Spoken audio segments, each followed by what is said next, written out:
Kudus. Amin. Shalom Aleihim. Alaihim shalom. Berjumpa lagi dengan saya pada perenungan hari ini, tanggal 16 Oktober 2021. Mengakui dengan penuh iman. Jangan menyangkal.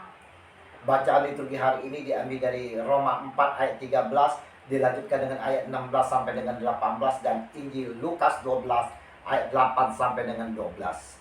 Saudara-saudaraku yang terkasih di dalam kasih Kristus, masih di dalam ingatan kita semua saudara-saudara, di mana suatu peristiwa tragis di bulan Mei 1998.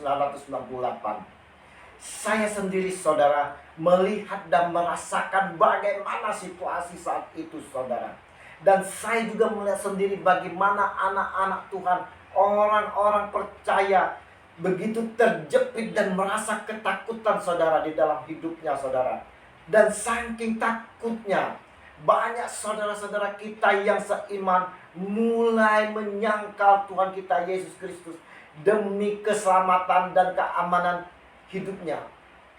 Kita dapat melihat saudara-saudara saat itu, dari saudara kita yang seiman, di depan rumah mereka banyak sekali dipasang sejadah-sejadah dan ada tulisan, "Ini rumah milik Haji Somad," dan lain sebagainya saudara.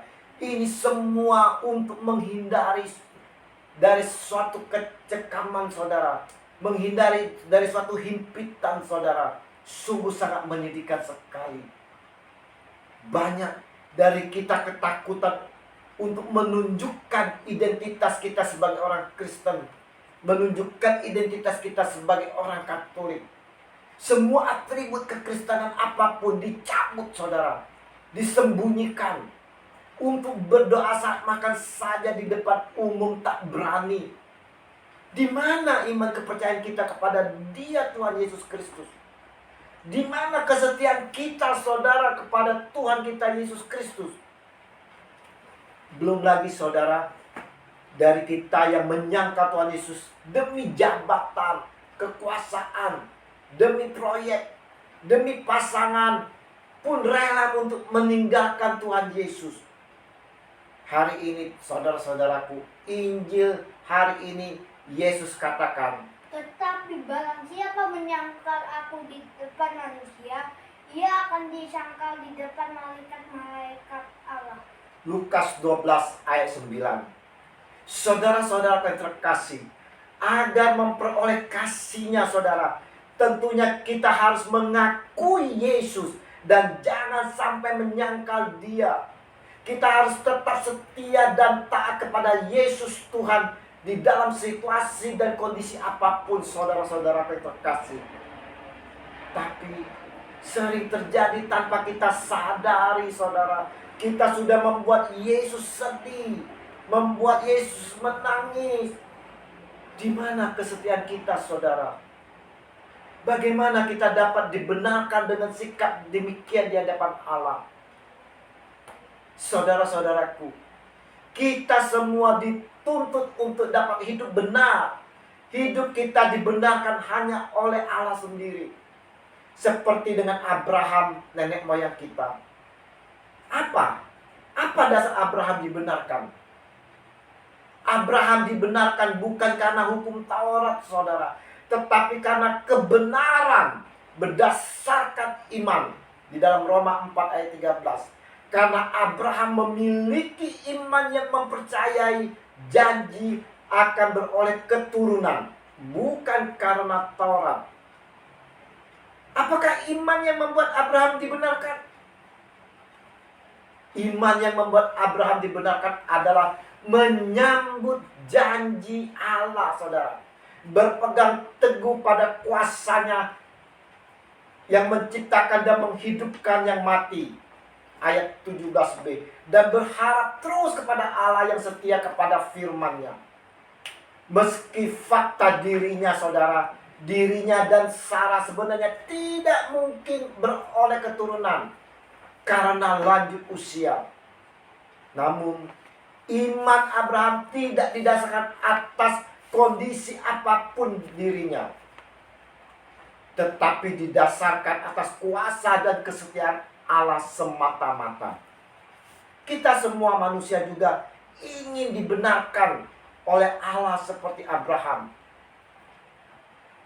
Karena itulah kebenaran berdasarkan iman supaya merupakan kasih karunia, sehingga janji itu berlaku bagi semua keturunan Abraham, bukan hanya bagi mereka yang hidup dari hukum Taurat, tapi juga mereka yang hidup dari iman Abraham. Sebab Abraham adalah bapa kita semua. Roma 4 ayat 16. Saudara-saudara yang terkasih di dalam kasih Kristus, hidup dalam perjanjian baru, kita telah diperbaharui oleh Yesus, saudara. Dan ini harus kita ingat, saudara. Dan oleh darahnya sendiri, saudara-saudaraku, kita diubah dari orang berdosa menjadi orang yang dibenarkan. Oleh karena kematian Yesus di kayu salib, kita diselamatkan.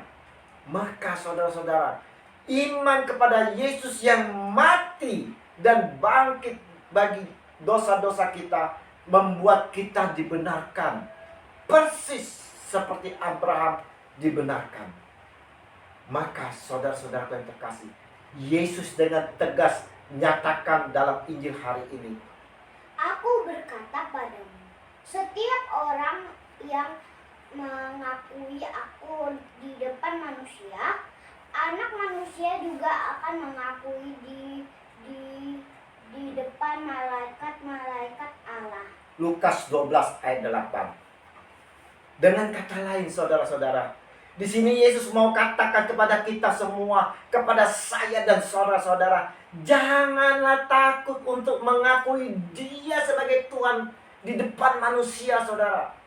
Yesus pun tahu akan situasi yang sangat mencekam setelah kepergiannya naik ke surga. Maka, ingat saudara, Yesus tak mau melihat kita yang mengimani Dia menjadi takut. Yesus memberikan rohnya saat Dia naik ke surga. Dia berjanji roh penolong bagi kita, yaitu rohnya sendiri, Roh Kudus. Roh Kudus yang memberikan keberanian dan hikmat dalam menjawab serta berkata-kata setiap kecaman dari pihak yang tak menyukai kita. Roh yang sama, saudara, akan memampukan kita untuk mewartakan kebenaran dengan berani dan berhadapan dengan kemunafikan-kemunafikan yang berusaha menutupi dan menyelubungi kenyataan sebenarnya. Yesus juga mengingatkan kepada kita semua, Barang siapa menghujat Roh Kudus, ia tidak akan diampuni. kerahiman Allah tidak mengenal batas, saudara.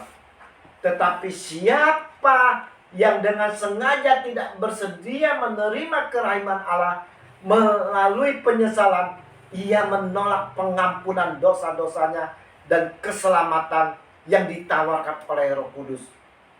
Ketegaran hati semacam itu, saudara, dapat menyebabkan sikap yang tidak bersedia bertobat sampai pada saat kematian dan dapat menyebabkan kemusnahan abadi.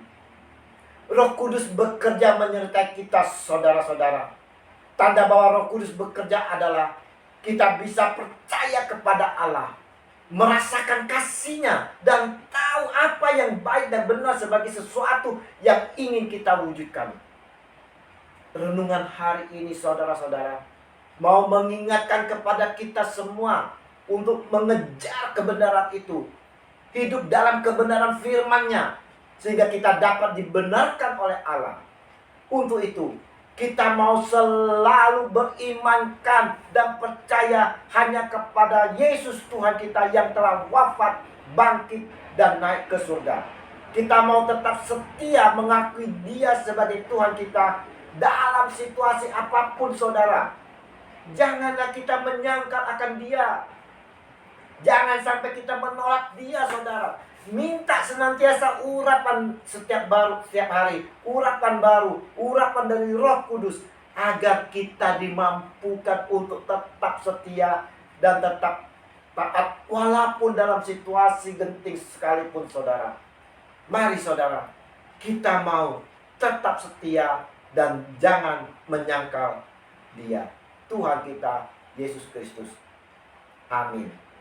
Dalam nama Bapa dan Putra dan Roh Kudus. Amin. Shalom Aleihim. Selamat berakhir pekan, selamat bersukacita di dalam Tuhan bersama keluarga. Ayo, tetap prokes. Kita sehat, keluarga sehat, semua sehat. Semangat!